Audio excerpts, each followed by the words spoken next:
सुनिए, देखिए, समझिए सनातन सत्य। जैसी दृष्टि वैसी सृष्टि, दृष्टि विज्ञान। कुदरत, कुदरती रचना एवं कुदरत के कानून से शाश्वत सुख की प्राप्ति। जोधपुर के परम पूज्य महात्मा उपासक प्रोफेसर डॉक्टर सोहन राज तातेड़ के निर्देशन में सनातन सत्य। जैसी दृष्टि वैसी सृष्टि, दृष्टि विज्ञान।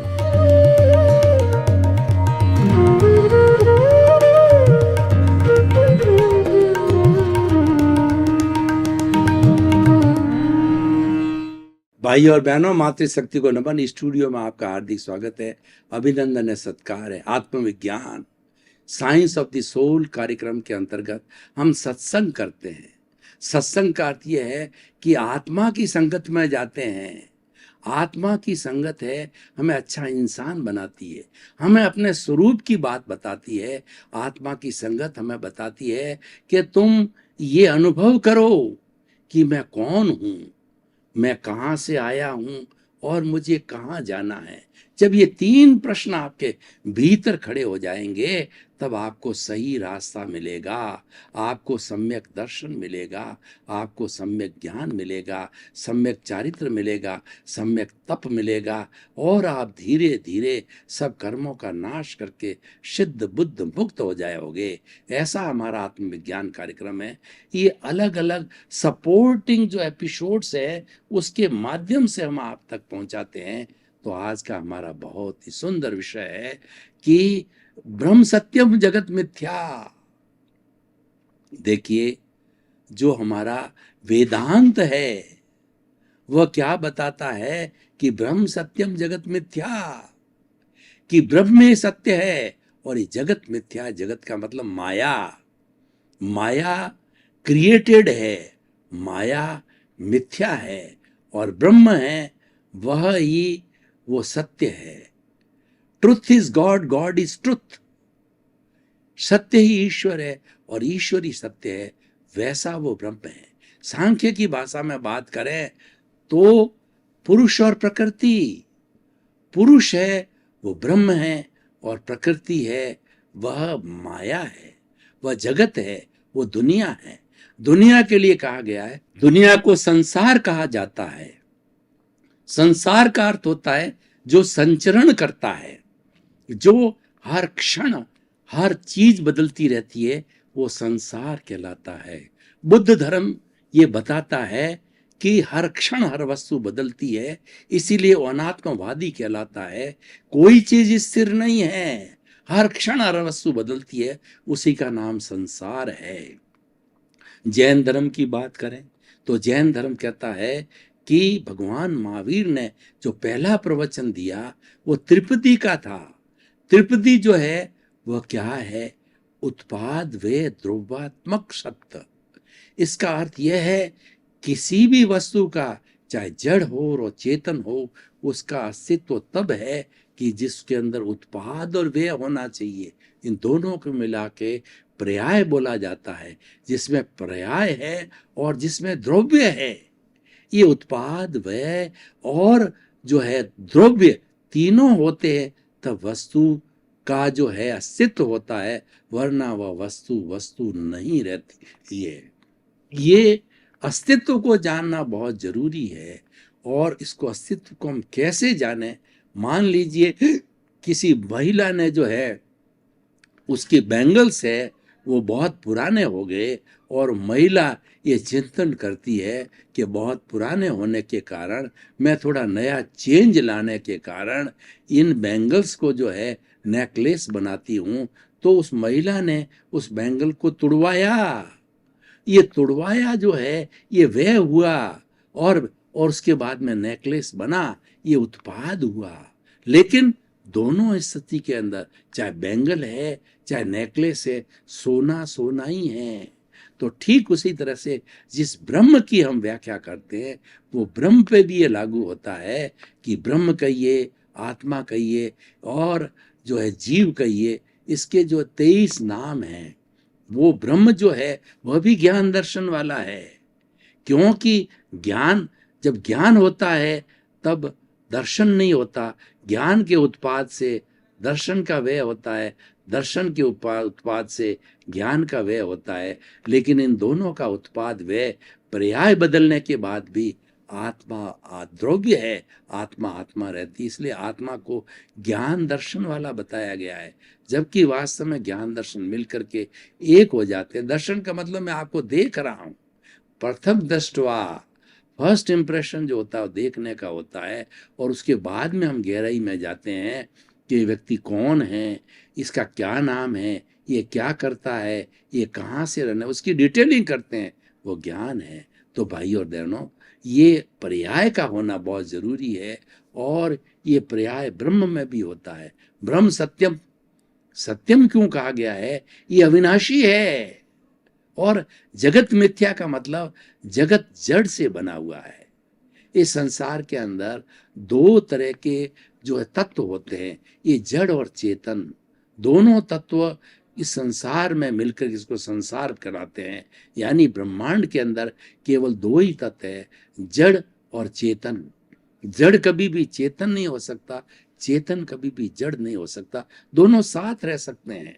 जो जगत बनता है, हमारा शरीर है, ये जड़ भी है और चेतन भी है, क्योंकि ये पुद्गलों का बना हुआ है, ये स्थूल शरीर है, और सूक्ष्म शरीर जिसने इसको बनाया है वह भी जड़ है। वो जड़ कैसा है? वो चतुस्पर्शी है, और ये अति स्थूल है, वो अष्टस्पर्शी है। वो चतुस्पर्शी जो है मासलेस पार्टिकल है विज्ञान की भाषा में, इसलिए उसका कोई बोझ नहीं होता है।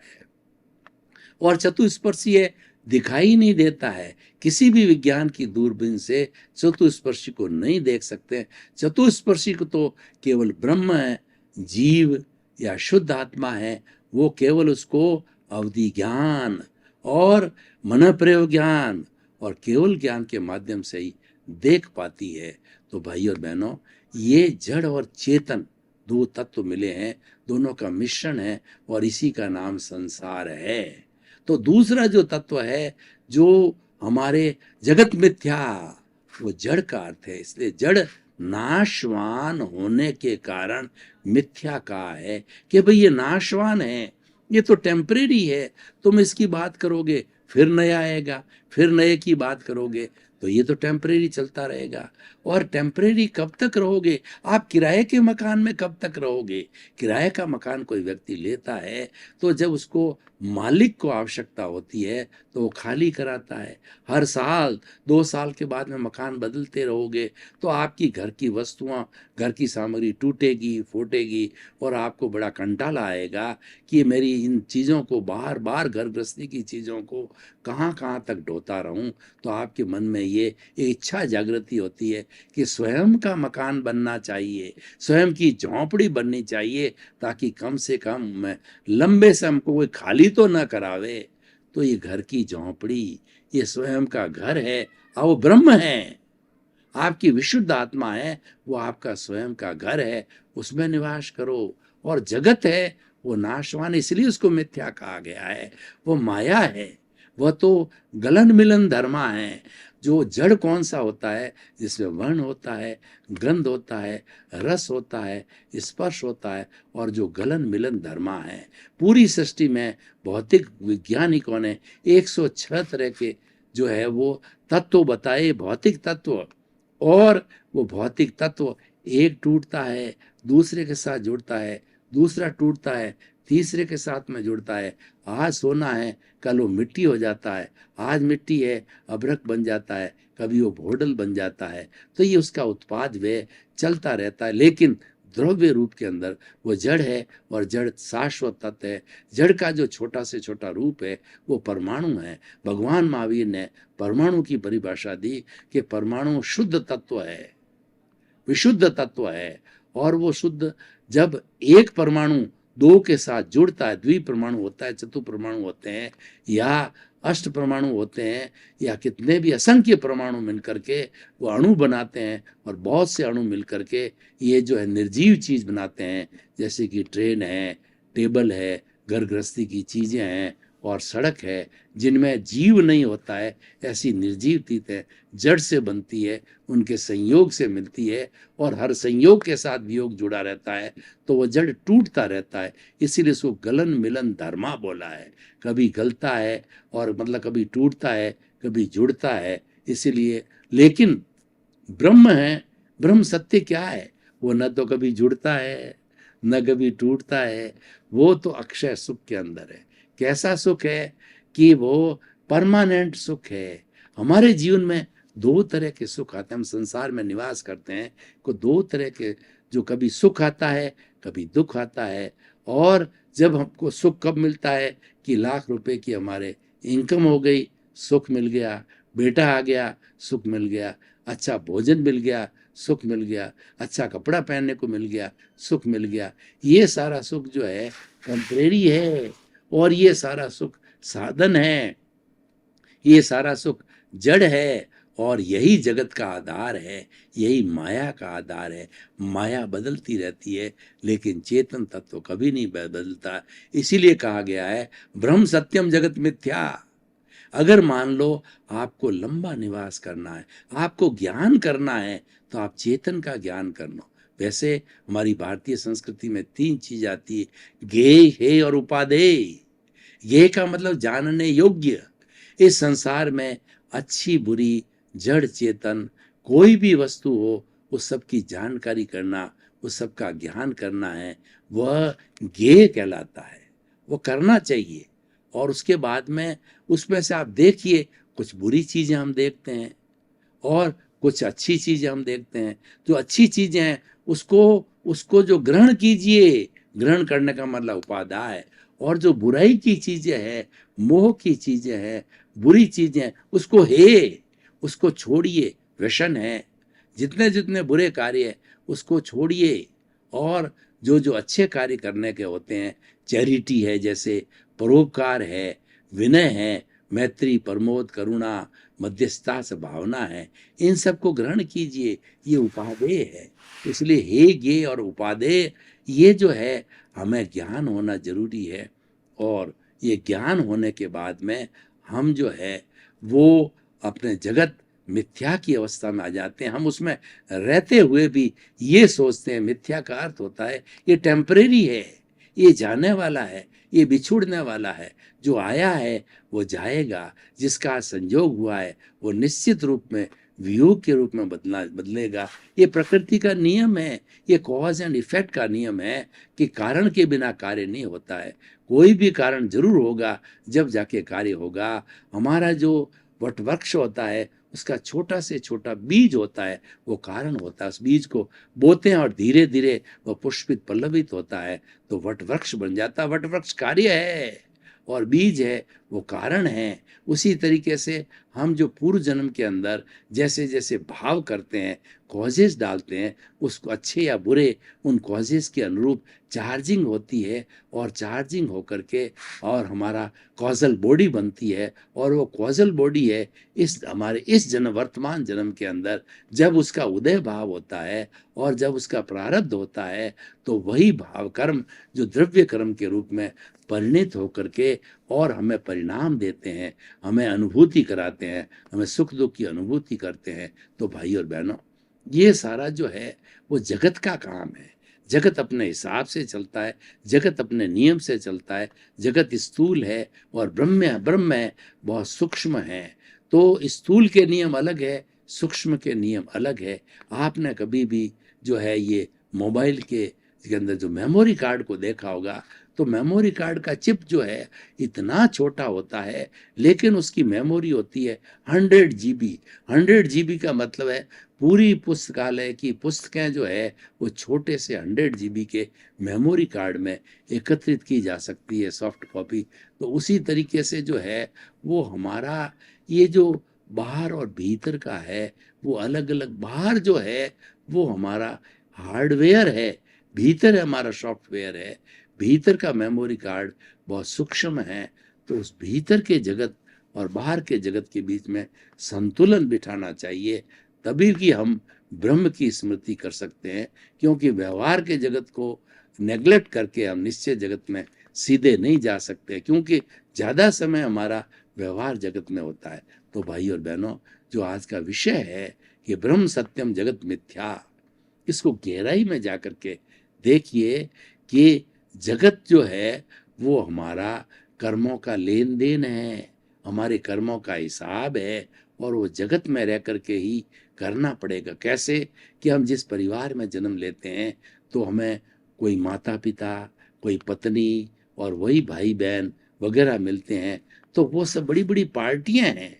उसमें से क्योंकि वो लंबे समय तक रहती है, परिवार के सदस्य लंबे समय तक हम साथ रहते हैं, तो उन पार्टियों में से कोई लेने आया है, कोई देने आया है, कोई आपको सुख पहुंचाएगा, कोई दुख पहुंचाएगा, कोई आपका बेटा बन करके आपकी संपत्ति को हड़प लेगा, आपके घर को हड़प लेगा, आपका लॉयन शेयर ले लेगा, जबकि काम उसने कुछ भी नहीं किया, लेकिन वो किसी न किसी रूप में जो है वो पुण्य कर्म के अधीन जो है आपका शेयर ले लेगा ज़्यादा से ज़्यादा।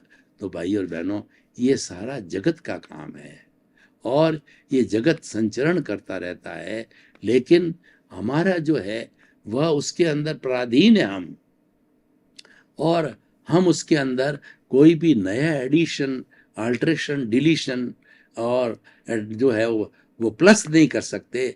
हम तो एज इट इज उसको भुगतना पड़ेगा, और हमारा जो आयुष्य बंधन ऐसा होता है कि जब वो निर्धारित हो जाता है तो हम एक सांस भी अतिरिक्त नहीं ले सकते, इतने हम स्वतंत्र है। हम जो संडास जाते हैं वो भी उसका प्रेशर बनता है तब जाते हैं। हम चाहें कि प्रेशर बना के संडास चले जाएं, नहीं जा सकते, क्योंकि जो है वो हमारा जो है अभी तक वो हमारा पूरा योग नहीं आया, पूरा हमारे कर्मों का उदय भाव नहीं आया। इसका मतलब ये पराधीन अवस्था है, लेकिन स्वाधीन अवस्था है, उसमें आप निरंतर रहते हो, 24 आवर्स रहते हो, और स्वाधीन के अंदर कोई भी आप परिवर्तन कर सकते हो, क्योंकि आप फ्री हो। पराधीन में व्यक्ति फ्री नहीं रहता, स्वाधीन में वो फ्री रहता है। तो मैं स्वाधीन है, वो ब्रह्म है, स्वाधीन है, ब्रह्म सत्यम, इसलिए उसको सत्य कहा गया है कि ये परमानेंट है, और इसके साथ जुड़ करके और हम जो है इसके अनुरूप जो सारी इसकी जो क्वालिटीज है उसको प्राप्त कर सकते हैं, जय सच्चिदानंद बन सकते हैं। सच्चिदानंद का अर्थ होता है सत्य, चित्त और आनंद। जो सत्य होता है वो हमारा जो है वो अविनाशी तत्व को सत्य बोलते हैं, और चित्त का मतलब होता है ज्ञान दर्शन। हमारे भीतर विराजमान शुद्ध आत्मा भगवान ज्ञान दर्शन वाले हैं, और आनंद, आनंद उसकी अनुभूति है। आपको आनंद क्यों चाहते हो? कोई दुख नहीं चाहता। इस जन्म के अंदर छोटा से छोटा प्राणी भी, वायरस भी कोई भी जन्म लेता है तो वो जीना चाहता है, मरना कोई नहीं चाहता है। तो जब ऐसी स्थिति बन जाती है तो उस स्थिति के अंदर जो है हमें ये देखना चाहिए, और हमें भेद विज्ञान करना चाहिए, हमें जगत की भावना को एडॉप्ट करना चाहिए कि ये तो हमारा हिसाब है, ये तो चलता ही रहेगा, और इसको बदलना मेरे हाथ की बात नहीं है। तो उसको भुगतना चाहिए, उसमें संभाव रखना चाहिए, क्योंकि मुझे करना ही पड़ेगा। जब कोई चीज़ करनी ही पड़ेगी तो बड़े आनंद पूर्वक करो, बिना रोए करो, हंस हंस के करो, आपको सुख भी आएगा, दुख भी आएगा। सुख में सुमिरन सब करे और दुख में करे न कहो, जो सुख में सुमिरन करे तो दुख काहे का हो। अर्थ यह है कि जब दुख आता है तो हम ईश्वर की भक्ति करते हैं, ईश्वर को स्मरण करते हैं, हे ईश्वर मेरा दुख कम करो। और जब सुख आता है हम ईश्वर को भूल जाते हैं। तो यहाँ पे जो है वो चिंतक जो है वो कहता है कि आप जो है सुख और दुख को एक जैसा समझो। सुख की स्थिति के हो चाहे दुख की स्थिति हो, सुख की स्थिति के अंदर भी आप जो है प्रभु की स्मृति रखोगे, अपने स्वरूप की स्मृति रखोगे, तो आपके दुख आएगा ही नहीं। तो इसलिए ये अच्छी बात है, अच्छी फॉर्मूला, इसके नाम जागृति है, और ये जागृति ही पुरुषार्थ है। तो जगत मिथ्या का मतलब जगत में रहते हुए भी जो मिथ्या का मतलब ये है कि ये टूटने वाला, ये जाने वाला, इसका वियोग होने वाला, ये टेम्परेरी है, ये भोगने के बाद चला जाएगा। टेम्परेरी होते हुए भी हम उसके साथ में रहते हैं, क्योंकि हमारा व्यवहार है उसको शुद्ध करना जरूरी है। व्यवहार शुद्धि बिना निश्चय शुद्धि नहीं है।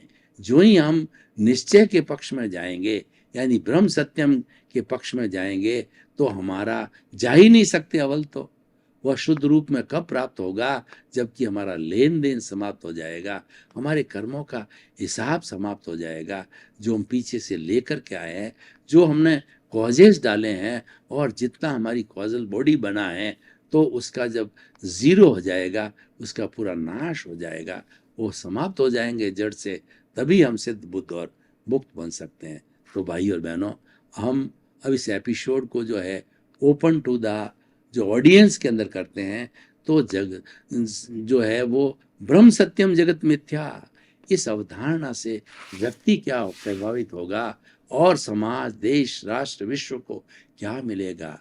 ये बहुत ही सुंदर विषय है कि व्यक्ति जो है वह ब्रह्म को और जगत को दोनों जानने लग जाए। ब्रह्म तो वर्च्यूज है, वर्च्यू हमारे एट्रीब्यूट्स है, और ब्रह्म जो है हमारे गुण हैं, जो कि गुण कभी भी गुणी से अलग नहीं हो सकता। तो ये विनय है, मैत्री, प्रमोद, करुणा, ये सारी मध्यस्थता की भावना, सारी अच्छी अच्छी बातें हैं, ये हमारे अविनाशी तत्व से जुड़ी हुई है। ये अविनाशी तत्व से हमको प्राप्त होता है। तो विनाशी तत्व जो है जगत मिथ्या का करता रहेंगे हम, तो क्या होगा, हम स्वार्थी बन के रहेंगे, हम इंद्रिय लोलुप बना के रखेंगे, इंद्रिय सुख पर ध्यान देंगे, और एक समय आएगा कि हम अपना पूरा जीवन आयुष्य कर्म के अधीन है उसको जी करके चले जाएंगे। इसका मतलब है कि हमने कोई पुरुषार्थ नहीं किया। तो आप लक्ष्य बनाइए कि आपका पुरुषार्थ का जीवन करना है। आप पुरुषार्थ को 80% आगे रहिए, और जो जगत में भुगतान चल रहा है उसको 20% पर किए। भुगतान तो ऑटोमेटिक होगा, जो आप लेकर के आए हो। तो ये हमारी साइंटिफिक सर्कमस्टेंशियल एविडेंसेस जो है, ये हमारा जगत है, ये ऑटोमेटिकली जो है, ये जो हमारा ज्ञान है, ये जो हमारी कुदरत है, ये ऑटोमेटिकली जो है निमित्त ला करके खड़ा कर देगी, जिसके साथ हमारा लेन देन है, जिसके साथ में हमको सुख और दुख को बांटना है, वह जो आकर के वो खड़ा हो जाएगा और वह हमें भुगतना पड़ेगा। उसके भुगते के बिना हमारा निर्वाण नहीं है, उसके भुगते के बिना हम जो है स्वयं परमात्मा नहीं बन सकते, वो भुगतना ही होगा। तो जो चीज़ भुगतनी है उसको भूलना नहीं चाहिए, वो हमेशा स्मृति में रहना चाहिए, और जो शाश्वत सुख वाला है उसको भी कभी नहीं भूलना चाहिए, क्योंकि हम मानसिक शांति चाहते हैं।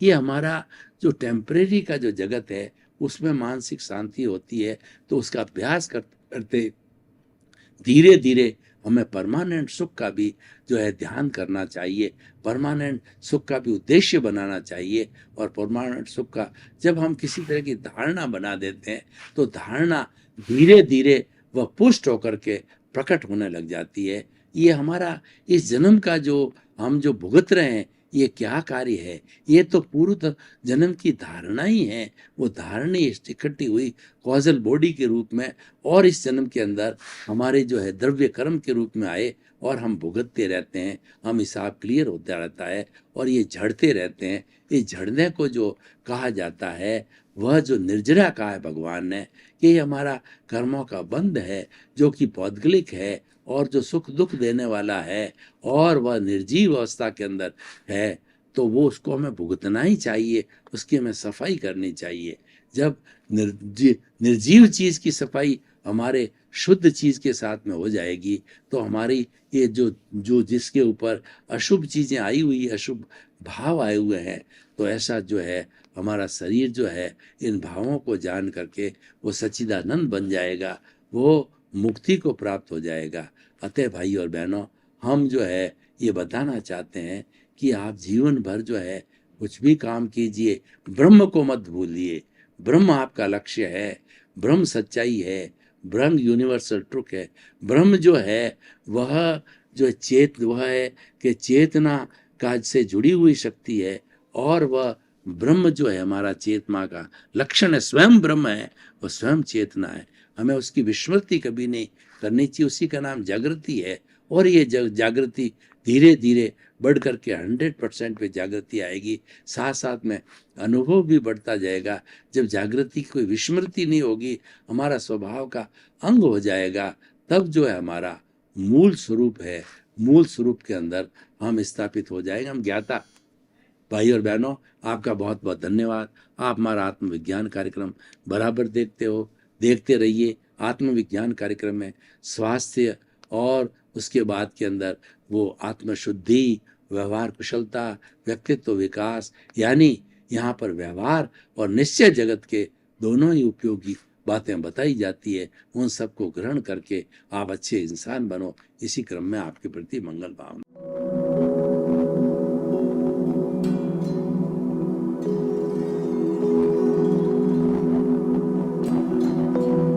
एक ऐसा अंतर्राष्ट्रीय ख्याति प्राप्त मानव जो गुरु प्रेरणा से पिछले 20 वर्षों से वानप्रस्थ जीवन जीते हुए 24 घंटे मानवता की सेवा में संलग्न है। एक ऐसा मानव जो अभी राष्ट्रीय, अंतर्राष्ट्रीय टीवी चैनलों पर 7,500 एपिसोड के माध्यम से सनातन सत्य, आत्मविज्ञान एवं पुनरुत्थान, व्यवहार एवं निश्चय जगत के जीवनोपयोगी विषयों पर हृदय स्पर्शी प्रवचन कर चुका है। उस मानव का नाम है महात्मा उपासक प्रोफेसर डॉक्टर सोहन राज तातेड़। प्रोफेसर तातेड़ द्वारा योग, दर्शन, शिक्षा विषयों पर रचित पीएचडी स्तर के 250 शोध ग्रंथ भारत के 100 प्रतिष्ठित विश्वविद्यालयों में शोधार्थी पढ़ रहे हैं तथा वे सभी शोध ग्रंथ वहां की सेंट्रल लाइब्रेरियों में उपलब्ध हैं। महात्मा सोहन राज ने अभी तक हजारों स्कूलों, कॉलेजों, विश्वविद्यालयों एवं संस्थाओं में सेमिनार, वर्कशॉप, कैंप लगाकर लाखों विद्यार्थियों को योग, दर्शन, शिक्षा का प्रशिक्षण देकर उन्हें सुसंस्कारित किया। डॉक्टर तातेड़ ने भारतीय संस्कृति उत्थान के 4000 से अधिक समसामयिक विषयों पर आर्टिकल लिखकर ऑनलाइन जर्नल, पत्रिकाओं, वेबसाइट्स पर प्रकाशित किया, जिसका उपयोग लाखों पाठक कर रहे हैं। उपासक तातेड़ के 5000 से अधिक आज का सुविचार, आज का शुभ संदेश, आज का मंगल भावना योग आदि चिंतन websites, Twitter, blogger, Facebook, YouTube माध्यमों से लाखों लोग अपना जीवन निर्माण कर रहे हैं। मानवता के मसीहा ऐसे महामानव महात्मा सोहन राज तातेड़ के प्रोफाइल को अभी तक विश्व के 20 लाख दर्शक यूट्यूब पर, 12 लाख गूगल पर एवं लाखों दर्शक फेसबुक, ब्लॉगर, ट्विटर और इंस्टाग्राम पर देख चुके हैं।